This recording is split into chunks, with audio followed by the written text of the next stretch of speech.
Infini Radio, c'est ta web radio de proximité. Connecte-toi sur www.infiniradio.fr. Bonjour Uzi Freya. Bonjour. Comment ça va ? Ça va. Ça va bien. Oui. Tu as grandi dans une famille qui avait une forte culture musicale, du gospel, de la soul. Est-ce que tu peux revenir sur cet héritage et comment ça t'a amené au chant aujourd'hui ? Oui, ma mère était une chanteuse de gospel et chantait tout le temps. Et en fait, je pense que ma culture musicale vient surtout du fait que je suis camerounaise et on a un peuple qui aime énormément la musique. On vient d'Afrique de l'Ouest. Je pense en général, les Africains ils aiment énormément la musique. Et donc j'ai toujours été bercée par la musique en fait. Notre hymne national il est hyper enjaillant. On a par exemple des fêtes, un morceau pour l'indépendance, on a des morceaux pour tout. Donc je sais pas, j'ai toujours écouté de la musique. Ouais, t'as toujours baigné là-dedans. Toujours baigné là-dedans. Il y a toujours une occasion en fait pour fêter, pour célébrer. Avec mon oncle, on peut parler de musique tout le temps. Je me souviens quand j'ai envoyé l'album avant qu'il ne sorte, pour qu'on écoute, on est resté au téléphone 4 heures. Pour qu'il, moi j'étais là, moi j'ai sauvé. Et lui il était là, non mais tu vois le morceau là, la façon dont t'as posé, ça m'avait pensé à ci, ça. Je trouve que c'est toujours hyper enrichissant en fait de pouvoir parler de musique avec des personnes qui connaissent aussi la musique, pas en mode professionnel, j'ai fait de l'école de la musique, mais en mode qui écoute de la musique et qui ont un grand panel musical et qui n'écoutent pas juste un seul genre ou ne sont pas enfermés dans une case. On va dire c'est plutôt comme ça que je définirais mon héritage musical. Ok. Justement, à quel moment tu as su que tu voulais, que tu voulais l'écriture, après le rap, le chant, à quel âge ?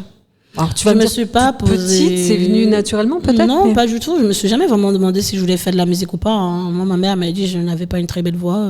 Ça n'a jamais été, ça n'a jamais été vraiment une question que je me suis posée. Elle me dit, oh mon Dieu, je vais être artiste. Ah, non, jamais de la vie. En plus, comme ça, quoi. J'ai grandi avec MTV aussi, où on voyait l'envers du décor de la musique. TLC, qui n'était jamais payé par le label, tout ça. Donc non, moi c'était pas trop mon truc de me dire que je voulais faire de la musique. Moi j'étais plus dans la danse, du judo, la boxe, ce genre de trucs quoi. Et c'est vraiment arrivé comme ça et jusqu'au moment où on me demande d'arrêter de faire mon travail, que j'étais vendeuse dans un magasin à ce moment-là, et j'aurais dit si vous voulez que j'arrête de travailler pour que la musique soit à 100% mon travail, il faut que vous me garantissiez que je puisse tout le temps payer mon loyer. Bien sûr. En fait, je suis passionnée par la musique, j'aime la musique, mais je ne suis pas, aveuglée par le fait que, mon Dieu, je vais devenir la prochaine Beyoncé, Nicki, je sais pas quoi. Non, je garde les pieds sur le terre. Je pense que c'est surtout ma vie, mon expérience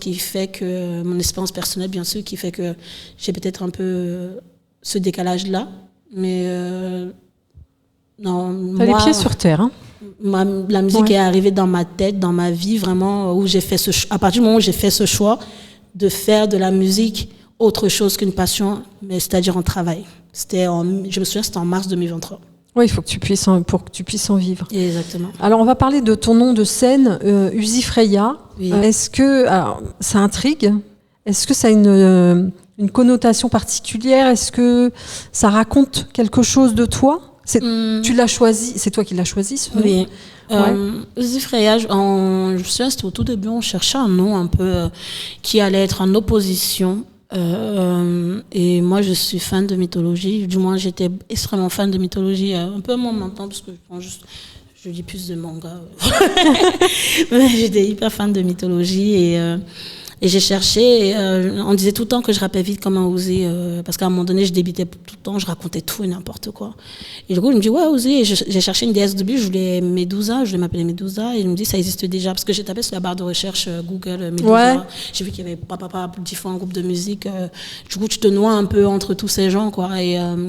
Et du coup, j'ai cherché parmi tous les déesses, une déesse qui me représentait, une déesse dont je me sentais proche d'une certaine manière.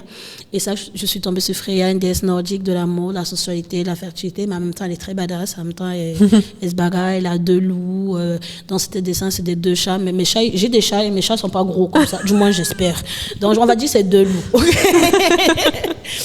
Et du coup, je me suis dit, pourquoi pas oser Freya? Du coup, oser le côté très brut de mon énergie, très au niveau, j'étais très colérique aussi, au niveau de la colère que ça engendre, le flow. Et Freya, en fait, c'est douceur qui reste une douceur très brute aussi. C'est la contradiction, en fait. Exactement, mais une contradiction qui, quelque part, quand tu regardes bien... Complémentaire. Voilà. Okay. C'est comme ça que c'est arrivé. Et j'aime bien ce nom et ça me fait toujours rire comment tout le monde le prononce très mal. Ça me fait rire. Tout ça me dit, ouais, Youzi Freja, tout à fait. C'est moi. Alors, on va parler de ton album, puisque tu as sorti ton premier album, Billy's Don't Cry. C'était en début d'année, tu l'as sorti? Oui, le 31 décembre 2025. Alors, pourquoi ce titre? Billy, c'est mon prénom d'enfance. D'accord. Oui, au Cameroun. On a des prénoms, des surnoms. Je ne sais pas si vous avez grandi avec des surnoms pareil. Juste que c'est des surnoms qu'on utilise tout le temps. Genre, moi, ma mère, elle m'a jamais appelé par mon nom gouvernemental. Hein. Ça n'a jamais existé. C'était Béziers ici. Ah, voilà. Ok, d'accord. Et la seule fois où elle utilisait mon nom gouvernemental, c'était parce que j'avais fait une grosse connerie, quoi. C'est toujours comme ça. Ouais, et ça arrivait un peu beaucoup. Hein. Elle me disait tout le temps, tu viens ici. On dit, mais madame, calmez-vous. Et du coup...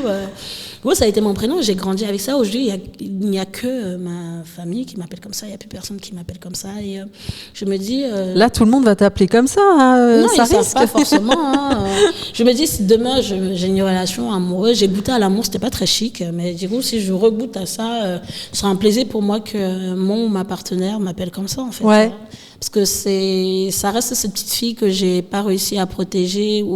En fait, même quand je dis ça, je trouve ça assez paradoxal parce que je ne pouvais rien faire parce que j'étais un enfant. Mais Billy, c'est toujours cet enfant intérieur à qui j'ai dédié cet album, qui a beaucoup trop souffert et qui n'a pas eu la chance de grandir avec son âge, qui a dû devenir un enfant adulte. Et c'est un peu une manière de lui dire de lui montrer si je pouvais que malgré tout ce qui va arriver, on va galérer, on va pleurer, on va faire beaucoup trop de tatouages pour cacher certaines cicatrices. Mais aujourd'hui, on paye un autre loyer sans avoir qui que ce soit. On a 2 chats qui mangent tout notre argent. On est toujours là, quoi. Cet album, c'est ça. C'est une sorte de... Je vais pas dire de tourner une page, mais quand on avance, en fait, d'avancer d'une page, quoi. Parce que tourner une page, c'est comme ça, on oublie ce qui s'est passé. Non, moi, mon passé, il est là, il me hantera toujours et je vais devoir vivre avec. Mais c'est une manière de dire qu'il y a toujours une lumière au bout du tunnel à cette petite enfant. Pour ça que Don't Cry. Voilà. Exactement. Et c'est pas ce n'est pas un mot de don't cry, une affirmation, c'est un mot don't cry. C'est quand t'en fais pas, ça ira, quoi. Voilà. C'est ça. Exactement. Ça dit, t'en fais pas. Ça va aller. Exactement. Ça va aller. C'est exactement même madame. Est-ce qu'il y a un morceau dans l'album qui te semble particulièrement essentiel pour toi, qui est très important et que tu as vraiment envie de partager d'une certaine façon avec ton public? Il y a 3 morceaux que je trouve qui sont une évolution. Il y a déjà le premier morceau qui est Don't Love Me qui marque déjà le truc parce que beaucoup de personnes quand ils me voient sur scène, ils me voient sur mes photos, ils sont en mode elle a trop confiance en elle, c'est une femme noire et ronde, elle s'en fout d'avoir les cheveux mal lavés, pas coiffés, et du coup c'est bien de leur dire non en fait gars, je suis pire que vous, je déteste mon corps, genre après avant, je n'osais même pas repartager les vidéos de scène parce que je voyais mon ventre, je voyais mes jambes, je détestais ça. Et du coup, c'était une manière, elle a dit non, je n'aime pas parce qu'il y a tellement de voix dans ma tête qui me font voir autre chose que la réalité. Et c'est horrible, quoi. Et après, il y a le morceau Mommy and Daddy's Issues qui est justement la réponse à ça. Qui dit que si je ne m'aime pas, c'est que dès le début, en fait, la raison pour laquelle j'étais censée avoir le premier amour, ça n'a jamais été. Et j'aurais aimé que mes parents me disent qu'ils sont fiers de moi, qu'ils m'aiment, qu'ils m'appellent... comme on appelle un enfant à cet âge-là. Et du coup, c'est un peu... Ce morceau aussi, c'est une lettre. C'est pour ça que je l'ai fait quasi entièrement en français. C'est une lettre que je fais à mes parents pour leur dire que je voulais juste être votre enfant et pas votre ennemi. Et après, il y a le morceau Medusa, qui est le morceau pour dire, en fait, j'en ai marre. J'en ai marre de m'excuser pour quelque chose que je ne suis pas, alors que c'est vous qui m'avez rendu ce que je suis aujourd'hui. Bien sûr. Et la version que je suis aujourd'hui, vous ne l'aimez pas, alors que c'est la version que vous avez créée. C'est un peu, vulgairement dit, un doigt d'honneur que je fais. Et c'est les 3 morceaux que je trouve qui résument un peu, je dirais 3 chapitres, grossièrement, grosso modo, bien sûr, de ma vie, quoi. Et je suis dans cette étape où j'essaie de me construire en ayant beaucoup trop de cicatrices. Et Medusa, c'est un peu ce morceau-là qui est le chemin, entre guillemets, de la guérison. Même si je sais que je ne vais jamais guérir, mais plutôt le chemin de l'acceptation, du fait d'accepter le fait que ce n'était pas de ma faute et que je ne pouvais rien y faire. danser ces 3 morceaux-là. Donc là, tu vas être sur la scène des Primeurs de Massy parce que c'est le festival qui met à l'honneur les premiers albums. Et tu es là. Et alors justement, comment tu abordes de monter sur scène dans ce contexte-là? En fait, c'est beaucoup plus récent qu'on le dit parce qu'on n'a que 40 minutes. Et il faut que je réussisse à créer une énergie, une ambiance, un storytelling en 40 minutes, chose que je fais de base qu'en 1 heure, parce que j'ai le temps d'instaurer une ambiance. Là, il faut que je le fasse en 40 minutes. C'est un autre challenge. Et je ne sais pas comment dire, mais dire c'est un honneur. C'est un peu comme se dire qu'en fait, il y a 20 millions d'albums qui sont sortis et c'est le mien qui a été sélectionné pour le représenter là. Et je ne sais pas, je trouve ça beau, je trouve ça magnifique, je trouve que c'est un exploit d'une certaine manière et ça me rend hyper heureuse de me dire ça en fait.